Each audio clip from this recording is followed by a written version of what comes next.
Hello नमस्कार anti Rajasthan news में आपका स्वागत है। मैं हूं आपके साथ मोनिका। आज हमारे स्टूडियो में खास मेहमान आम आदमी पार्टी सांगनेर के प्रत्याशी अमित दादी जी। आइए जानते हैं इनसे जयपुर और दिल्ली के घटनाक्रम के बारे में। तो सर मेरा क्वेश्चन ये है कि अरविंद केजरीवाल को शराब नीति घोटाला में दोषी करार दिया है, तो इसके बारे में आप क्या कहेंगे? देखिए, ये पूरा देश देख रहा है, पूरी देश की जनता देख रही है, आम आदमी देख रहा है कि जिस तरह से तानाशाही चल रही है मोदी जी की, ये केवल और केवल मात्र इनको फंसाने का जो काम कर रहे हैं, सिर्फ एक तानाशाही के तहत ये लोग पूरी षड्यंत्र के रूप में, पूरी प्लानिंग के साथ में कर रहे हैं। आम आदमी पार्टी के पहले भी मंत्रियों को अंदर किया है, एक भी मंत्री के खिलाफ एक भी सबूत नहीं आज तक ये जुटा पाए, कोई सबूत नहीं है, उसके बावजूद इनको अंदर कर रखा है। ऐसी धाराएं इन पे लगा रखी है, जब तक कि वो केस से बरी नहीं होंगे, जब तक वो केस चलता रहेगा उनको जमानत नहीं मिलेगी। और एक दिन तो आएगा जो इनको जमानत देनी पड़ेगी, उस वक्त तो बहुत देर हो चुकी होगी, पूरी जनता की आंखें उस वक्त खुलेगी कि वाकई में जो मोदी जी ने इतना बड़ा काम किया, इनको केवल और केवल मात्र एक द्वेषतापूर्ण इनको अंदर किया, तो वो जनता को बाद में एहसास होगा। इस चीज़ का बहुत बड़ा लॉस इस जनता को भी होने वाला है, क्योंकि जो अच्छा काम मोदी केजरीवाल जी की सरकार कर रही थी, मंत्री कर रहे थे, शिक्षा और स्वास्थ्य का इतना अच्छा काम किया है, इतने साल तक ये जो अंदर पड़े हैं मंत्री, वो नहीं काम कर पा रहे हैं। उनकी वो शिक्षा को, उसको, स्वास्थ्य को बहुत अच्छे लेवल पे और भी सुधारते, वो नहीं सुधार पाए जो और सुधारते। जी सर, अरविंद केजरीवाल जो है इस्तीफा देने की बात कर रहे हैं, तो आपको क्या लगता है कि वो जेल से सरकार चलाएंगे? देखिए, उनका तो यही कहना है कि अभी वो जो है इस्तीफा नहीं दे करके जेल से ही वो सरकार को चलाएंगे। जी ओके। तो ये जो पूरा घटनाक्रम हो रहा है, इससे आने वाले लोकसभा चुनावों पे क्या प्रभाव पड़ता है? देखिए, ये जनता को भ्रमित किया है। मोदी जी ने जो केजरीवाल जी को गिरफ्तार किया है, वो सिर्फ वोटों के लिए, भ्रमित करने के लिए, जनता को भ्रमित करने के लिए कि देखो केजरीवाल भी अंदर गया, ये भी जो है इसने घोटाले किए थे, ये भी भ्रष्टाचारी था, इसलिए इसको अंदर कर दिया। मोदी जी का यही तो है कि इनको भ्रष्टाचार का आरोप लगा करके केजरीवाल जी को अंदर किया है, बिना सबूतों के अंदर किया है, जनता को सिर्फ भ्रमित करने के लिए। केंद्र सरकार एजेंसियों पर दुरुपयोग कर रही है, अपनी एजेंसियों पर। जी। तो आम आदमी पार्टी इसको किस तरीके से देखती है? देखो, ये पूरी जनता देख रही है, पूरी दुनिया देख रही है कि जिस तरह से ईडी और सीबीआई का मिसयूज कर रहे हैं, केजरीवाल जी के ऊपर एलिगेशन लगाना, इन आम आदमी पार्टी के ऊपर जो है इस तरह के आरोप लगाना, ये ईडी और सीबीआई जो है गलत इनका मिसयूज करके इनको गिरफ्तार करना, इन पे प्रेशर बनाना, इनका प्रेशर बना बना करके, इनका मिसयूज कर करके अपोजिशन पार्टियों को खत्म करने का काम कर रहे हैं। अपोजिशन पार्टी के नेताओं को ये प्रेशर में ले लेकर के अपनी जो है बीजेपी के अंदर शामिल कर रहे हैं। जिन लोगों के ऊपर आरोप है, जिन लोगों के आरोप सिद्ध भी हो गए, हजारों करोड़ रुपए उनके पास में, सैकड़ों करोड़ रुपए जिनके पास में बरामद भी हो गए, उनको अपनी पार्टी में शामिल किया। आज सुबह शामिल किया, शाम तक वो सारे के सारे केस रफा दफा कर दिए, उनके केस खत्म कर दिए। तो उन नेताओं को प्रेशर में लेकर के, उन पार्टियों को के नेताओं को प्रेशर में लेकर के उन पार्टियों का तोड़ने का काम कर रहे हैं और बीजेपी में शामिल कर रहे हैं। बीजेपी को वॉशिंग मशीन बना रखा है कि किसी को भी आरोप लगाओ, उनकी सरकार गिराओ, उनके नेताओं को तोड़ो, हमारे में शामिल करो, और शामिल हो जाता है उसके सारे केस रफा दफा कर दो। और जो एक ईमानदार व्यक्ति है, नहीं मान रहा है पार्टी में आने के लिए, उसको जेल भेज दो। ईमानदार भी है, लगा दो आरोप और जेल भेज दो उनको। यही तो आरोप कर रहे हैं, यही तो मिसयूज कर रहे हैं मोदी जी इनके ऊपर। जयपुर में भी यही हाल, अभी घटनाक्रम हो रहा है, ऐसे घटनाक्रम हो रहे। ये देखो, अभी लेटेस्ट जो 3-4 दिन पहले केजरीवाल जी को अंदर किया, प्रोटेस्ट के लिए हर एक पार्टी के कार्यकर्ता अपने जो है प्रोटेस्ट करने के लिए जाते हैं। वो उनका सांकेतिक प्रोटेस्ट होता है, कुछ विरोधाभास होता है, उनकी भावना होती है।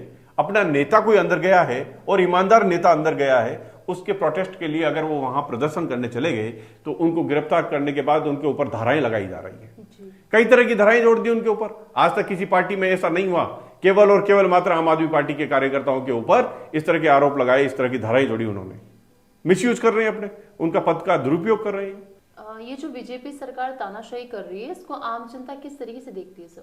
देखिए, आम जनता, अधिकतर लोग तो समझ चुके हैं इस बात को कि इनकी तानाशाही के चलते ये मिसयूज कर रहे हैं और मोदी जी तानाशाही कर रहे हैं। कई लोग इस बात को अभी भी नहीं समझ पाए हैं। जनता बहुत भोली है, उनको इस चीज की पता ही नहीं है कि वास्तविकता क्या चल रहा है। उनको तो जो दिखता है वो महसूस करते हैं, जो मोदी जी दिखा देते हैं किसी को अंदर करके, किताब इनको अंदर कर दिया, ये भ्रष्ट थे इसलिए अंदर है।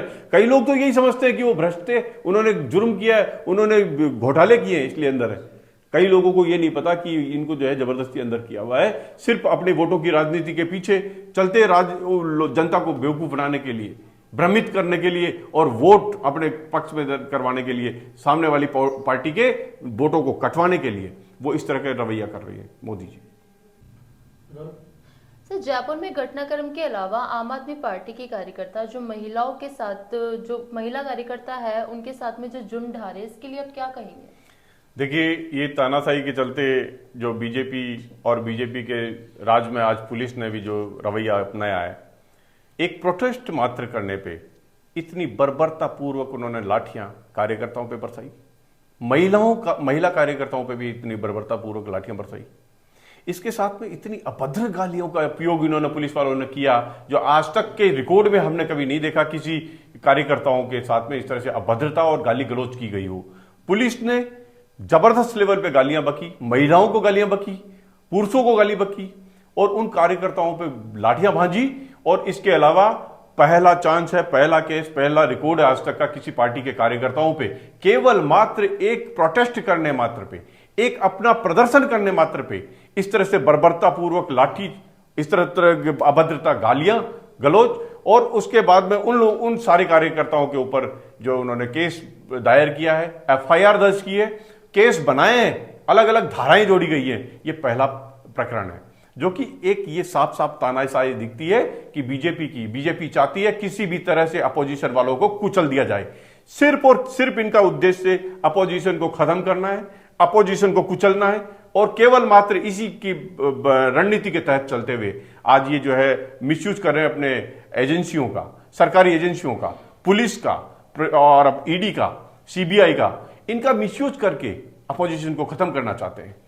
आम आदमी पार्टी के जो भी जितने भी कार्यकर्ता, बहुत समझदार पढ़े लिखे कार्यकर्ता, एक मात्र पार्टी है जिसमें पढ़े लिखे कार्यकर्ता हैं जो किसी भी सूरत में जो है कानून की भी पालना करते हैं, बावजूद इसके उनके साथ में इस तरह की बर्बरता करना साफ साफ दर्शाता है, साफ साफ दिखाता है कि अपोजिशन को खत्म करने के लिए बीजेपी सरकार स्टेट में भी और सेंटर में भी दोनों जगह अपनी जो है एजेंसियों का, सरकारी एजेंसियों का मिसयूज करके इनका दमन करना चाहते हैं, खत्म करना चाहते हैं। और ये जनता को भी साफ साफ दिख रहा है, जनता को भी महसूस होगा कि ये जो है इस तरह से बर्बरता करके अपनी जो है सिर्फ वोटों की राजनीति के पीछे अपोजिशन को खत्म करने की रणनीति की वजह से ये इस तरह का रवैया कर रहे हैं।